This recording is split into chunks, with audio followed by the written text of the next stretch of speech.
guys, welcome back for another Grain2Glass video. So about 7 weeks ago you may remember that Chris from Grain2Glass Brewing, here's his t-shirt here. I'll put a link to Chris's channel in the description below and also on the screen. So yeah, Chris sent me up a kit, one of the kits that he does, which is the Yakima Scarlet, which is a red IPA, that's the style. And it's a clone of beer that Liberty Brewing here in New Zealand brew up.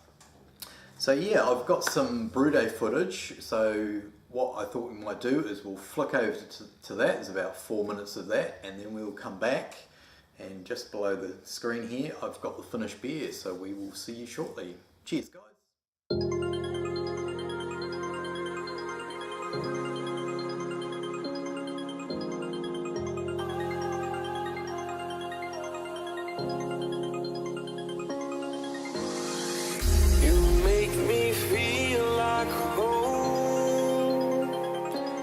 Turn around, I feel the breeze over me.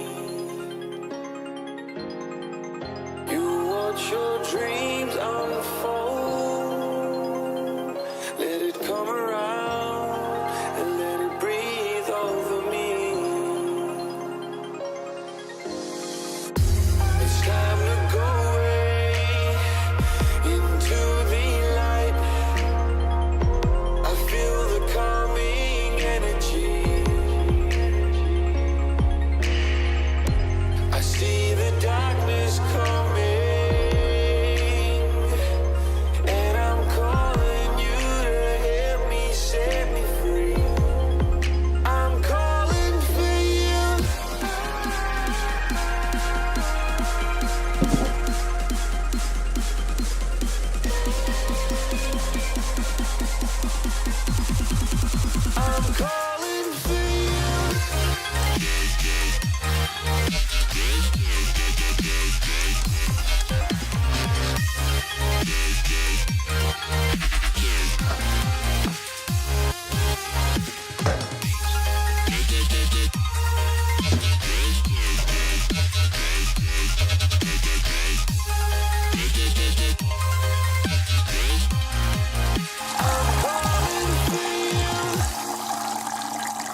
Okay, hope you enjoyed that brew day footage. Sorry there was no speaking. It was another early brew day, I think about 7 AM in the morning, so I had to be quiet. But hopefully I put up plenty of information on the screen. I think the only thing that was missing, and I had to get it from Chris's website, is what the grains and the hops are. But as we're talking, I will scroll those up the side here. I'll just move over slightly, so hopefully they'll start appearing. But yes, here is the finished beer in a nice 8Y bottle. So yeah, it was brewed up, when was it? 17th of August, I think. So it's been in the bottle for quite a few weeks now. So we will crack it open. Nice little hiss off the top. It looks nice and clear in the bottle, so I will try and pour it carefully so we don't kick up any sediment. As you guys know, I'm still bottle conditioning, so yeah. So still got to do the careful pour. There we go there, just to leave a tiny bit on the bottom there. So yeah, there she is there. So as the name suggests, Yakima Scarlet should have a nice sort of red or scarlet colour, and I think that's been achieved. What do you guys reckon? It looks pretty nice, sort of deep scarlet colour. Holding a fantastic looking head on the top. Really creamy, fluffy, thick sort of head.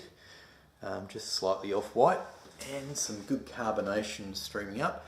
The beer is pretty clear. It's just got quite a bit of condensation on the glass, but hopefully you can see that is pretty clear.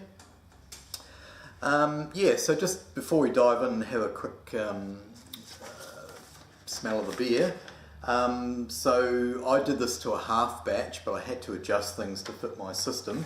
But yeah, I just want to point out the instructions from Chris are very good. It's got all the info there you need, what to do. All the hops, as you would have seen, were all pre-measured out. So the beer should have come out at 1066. I ended up at 1056, so I was 10 points under. But I think mine finished 5 points lower, so at about 1010 instead of 1015. So in the end, I was only 5 points out. So it came out at 6.3 instead of 6.6%. Yeah, so let's dive in, guys. We'll get a nose on it. Oh, this is my. Have I had a bottle? I had a bottle a couple of weeks ago and it wasn't really ready, so this is the first bottle in a couple of weeks. But yeah, definitely getting those hops. Now the hops, I put them on the screen, but I forgot what they were. I think they were Cascade, Centennial, what was the other one? Warrior, from memory. Yep, Warrior, Cascade, Centennial. So definitely getting a nice sort of rich, fairly intense citrus aroma, but it's not sort of jumping out of the glass, and I think one of the reasons for that is it's quite a malt heavy beer, being a red IPA, so getting a nice combo of the malts and the hops. Yeah, real nice rich sort of dark caramel aroma, sort of maybe some dark fruit as well. Well, that smells really good. I'm going to dive in. I've had quite a hard day at work. It's starting to heat up outside, so I've been hanging out for a beer. So cheers to you all, and big shout out and big cheers to you, Chris, for sending the kit up. Sorry it's taken a while, but here is the finished result.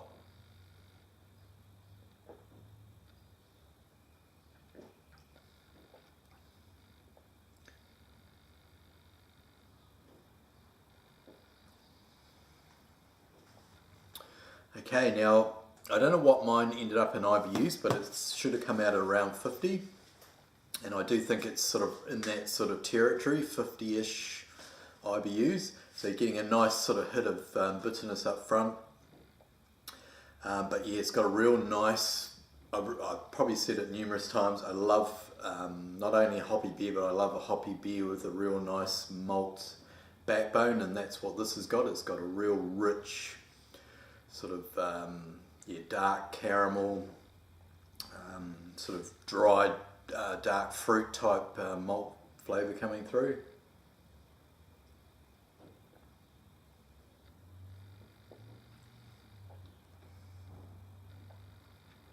It's nice.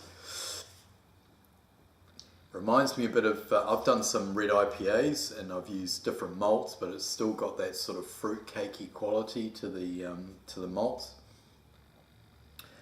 It's carbed nicely. It doesn't seem to be overcarbed, even though it's hanging on to a nice big fluffy head there. That colour's definitely looks pretty good to me.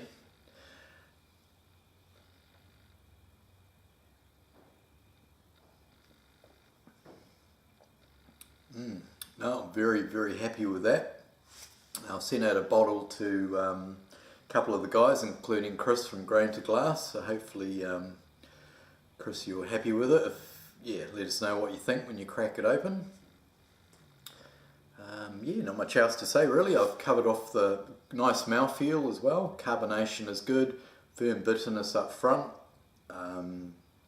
Beautiful, rich, fruit cakey, dried fruit, raisin, dark caramel type malts, and then you've got that nice citrus coming through, a real nice sort of almost a citrus zest coming through from the hops.